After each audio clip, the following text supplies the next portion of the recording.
Do you ever have any doubts about God, maybe whether He exists or not, or maybe doubts about the Bible, whether it's true, or maybe you are making a decision and you think one way or the other way, and you're confused about which is the right decision, so you have your doubts there. Well, today we're going to talk about doubt, and first we're going to define it. First of all, what is doubt? Doubt is not unbelief. Here's unbelief and here's faith, and what doubt does is doubt sits in the middle and it can't decide which one it wants to be. And so it goes back and forth between the two and it can't decide. And so doubt wavers, kind of like the hitchhiker who was thumbing a ride in one direction, and then with his other hand he was thumbing a ride in the other direction because he didn't know which way he wanted to go. Well, that's the way it is with doubt, you know. And here's what James chapter 1 verse 6 says, beginning verse 6, "The one who doubts is like the surf of the sea, driven and tossed by the wind. For that man ought not to expect that he will receive anything from the Lord, being a double-minded man, unstable in all his ways." Notice that it says that when you doubt, you're being double-minded. It's like having two minds inside of you, and one mind tells you one thing to do, and the other mind tells you the other thing. And so these two minds are in conflict. You know, years ago, scientists once studied a snake that had two heads. And the snake would go off in one direction, and then the other mind would take over and the snake would go in the other direction. And it's kind of a picture of what it is when we doubt. We can't decide which way we want to go because we have two minds inside of us. Doubt makes us question what we believe, and we're not sure what we want to do. And so we usually doubt when we have unanswered questions. There's questions in our minds and we'd like to have an answer to them, but we don't have the answer. And we find in the Bible a man named John the Baptist who had his doubts. And this is a guy that usually didn't doubt, but he had been thrown in prison by King Herod for doing the right thing. He was preaching, and King Herod didn't like what he said, so he threw him in prison. And that didn't seem like that ought to be happening, because John the Baptist had been preaching that when the Messiah came, he would correct all wrongs, and he would straighten out all injustices. And so if he was the Messiah, if Jesus was the Messiah, why was he in prison and Jesus is out there and doesn't seem to be doing anything about it? And so John begins to doubt, and he's asking himself, did I make a mistake? Is Jesus really the Messiah, or should we look for somebody else? Now, think about John the Baptist. Let me tell you a little bit about him. First of all, he was named by the angel Gabriel. You know, the angel Gabriel showed up to his father, Zacharias, and told him, you're going to name him John. So he's named by an angel. The Bible also tells us that he was filled with the Holy Spirit while in the mother's womb. In Isaiah chapter 40, verse 3, there's a prophecy about John the Baptist in the Old Testament, about him coming and being the forerunner of the Messiah. We find that when he baptized Jesus, remember what happened? It says that the heavens opened and he saw the Holy Spirit come down as a dove and rest on him, and he heard a voice from heaven saying, "This is my beloved Son, in whom I am well pleased." Well, you'd think somebody like that wouldn't have any doubts, but remember, this was in the past now. Circumstances had changed. Something was happening that he wasn't expecting to happen. He's in prison, and Jesus seems to have forgotten about him completely. And so John decides to send word through his disciples to Jesus to get his questions answered. And here's what he said in Matthew 11, beginning in verse 2. It says, "Now when John, while in prison, heard of the works of Christ, he sent word by his disciples and said to him, 'Are you the expected one, or shall we look for someone else?' Jesus answered and said to them, 'Go and report to John what you hear and see. The blind receive sight, and the lame walk. The lepers are cleansed, and the deaf hear. The dead are raised up, and the poor have the gospel preached to them. And blessed is he who does not take offense at me.'" You know, we usually start doubting when circumstances appear to be in conflict with what we believe. And that throws us in confusion. So we waver between the two, wondering which one is right. So the question is, how do we erase our doubts? How do we turn a double mind into a single mind? the two shall become one. And here's how it'll happen. 3 different ways we can eradicate our doubts. The first is this: question your doubts instead of questioning your faith. Instead of doubting your faith, doubt your doubts. Doubt's like an accuser. It tries to make you think that what you believe is wrong.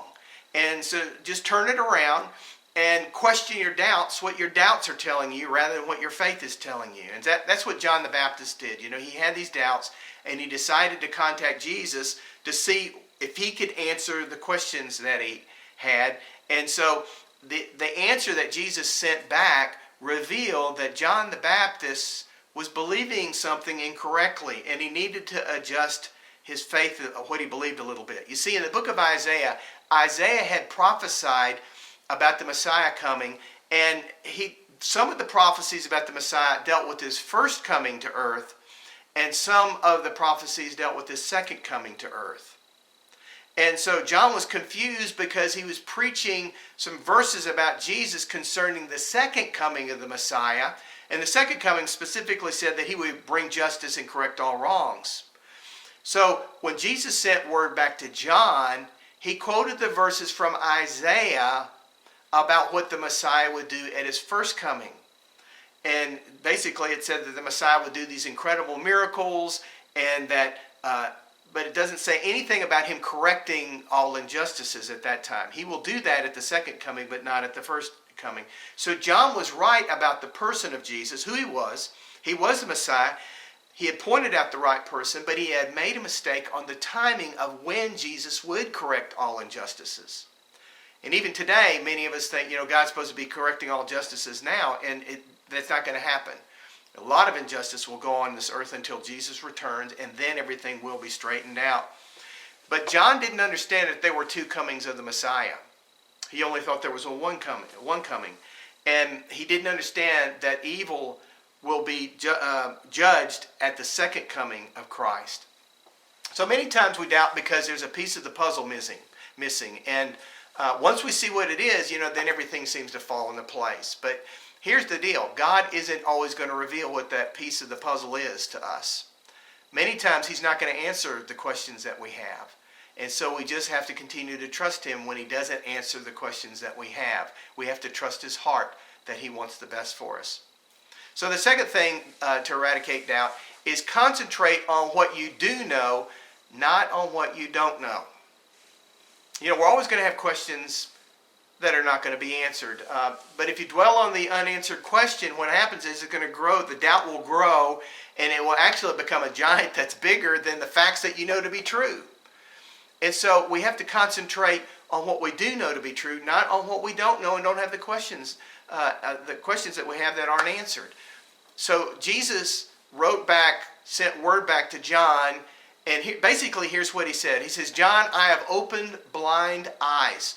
No one in history has ever been able to do that, and I am doing it. And you'll remember there were prophecies in the book of Isaiah that when the Messiah came, one of his signs would be that he would open blinded eyes. And in fact, all of Israel knew that the Messiah would open blind eyes. So the first thing he says is, I've opened blinded eyes. And then he said, I've healed people who've been paralyzed. People that were lying there and couldn't walk. They're getting up and they're walking. And he says, I've cleansed the lepers of their disease. And I have made the deaf to hear. I've opened their ears so they can hear. He said, John, I have even raised people from the dead. Now, John, if you will concentrate on these things, the things that you know to be true, then it will erase your doubts about the things you don't know to be true. And so we've got to concentrate on the things that we know are true. So what do we know that's true? Well, we know that the Bible is true through fulfilled Bible prophecies. You see, God knows the future. He knows everything about the future. He sees the end from the beginning. And God is in heaven, and he can see events that are taking place in the future. And so what he will do many times, and did this in the Old Testament, is he spoke to a prophet here on earth in the Old Testament, and that prophet would write things down about the event he saw happening maybe 500 or 700 years in the future. Time went on, and it came to pass just exactly as the prophet had said. Let me just give you an example. In Micah chapter 5, verse 2, the prophet Micah prophesied that the Messiah would be born in Bethlehem. This was over 700 years into the future. 700 years later, Joseph and Mary, they're living in Nazareth, but there's a census that's ordered to be taken for them to go to Bethlehem to register for the census. So they travel to Bethlehem, and when they get there, guess what? The timing's just perfect that she gives birth to Messiah in Bethlehem. And it fulfilled the prophecy of Micah chapter 5, verse 2, given over 700 years in the past. And then Zechariah prophesied 500 years into the future that the Messiah would be betrayed by 30 pieces of silver. And so we know what happened there. Jesus was betrayed by Judas with 30 pieces of silver, fulfilling a prophecy given 500 years beforehand. There are literally hundreds of prophecies in the Bible that have come to pass. In fact, Jesus fulfilled over 300 just himself. There are many other prophecies in the Bible, but Jesus himself fulfilled over 300 prophecies. And Peter Stoner in Science Speaks calculated that the probability of one man fulfilling just 48 prophecies was 1 in 10 to the 157th power. Now we know Jesus fulfilled over 300 prophecies, so if you're looking for proof that the Bible's true, here it is. Because this is impossible without a supernatural God making it happen. The only way it's possible is if an all-knowing God tells a prophet on earth what is going to be happening in the future. And then this all-powerful God controls the circumstances and events to make the prophecy come to pass.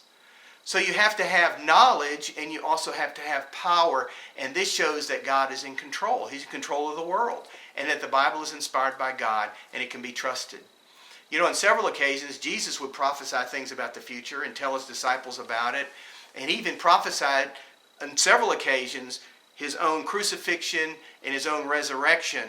And he said this in John chapter 13, verse 19. He says, I am telling you before it comes to pass, so that when it does occur, you may believe that I am he. So Jesus is telling us that when a prophecy is fulfilled, it is proof that God is in control, and this is a reason why we can trust him. You know, you don't have to have every single one of your questions answered to believe, and to believe in God and believe in the Bible. You know, in a court of law, when a jury needs to make a verdict, it doesn't have to have every question answered in order to reach a verdict. The jury's not going to see a video recording of the person committing the crime or have every single question answered about the crime. The jury's not going to have that information. So they have to reach their decision based on evidence. Now, let's just suppose the guy that's guilty, the accused person is guilty of the crime, and he says he wasn't there. He's never been there before. Well, when they investigate, they find his DNA at the crime scene, and they find his fingerprints at the blood at the crime scene, and they find his blood at the crime scene. He cut himself, and so there's proof that he's there. Well, you can conclude because of the evidence that he was there, even though you weren't there to see him there, and you don't have all of your questions answered. So the one thing you do know as a fact cancels out all of the questions that you don't know. Let me say that again. The one thing that you do know, that evidence of the DNA and the fingerprints and the blood, proves that he was there, even though you may not have the answer to all the other questions. So you concentrate on the one thing you do know in order to reach the verdict. And of course the jury who looks at the facts can know that he did, and they will reach a verdict that he's guilty beyond any reasonable doubt. So there are many things I don't have the answers to, but there is one thing I do know. I do know that the Bible is true, and it cancels out my doubts through fulfilled Bible prophecies. The hundreds of prophecies in the Bible, God has left the evidence there that the Bible's true. And I can put my trust in that even when I don't understand maybe what's going on. And I'm really not even going to have all my questions answered, and you're not either until after you die. If you're a believer, the Bible promises that God will answer all the questions that you've had. In 1 Corinthians chapter 13, verse 12, it says, For now we see in a mirror dimly, but then face to face. Now I know in part, but then I will know fully, just as I have been fully known. So this verse says that one day when I stand before God, I will know fully everything. He will explain everything to me, and then I'll say, now I understand.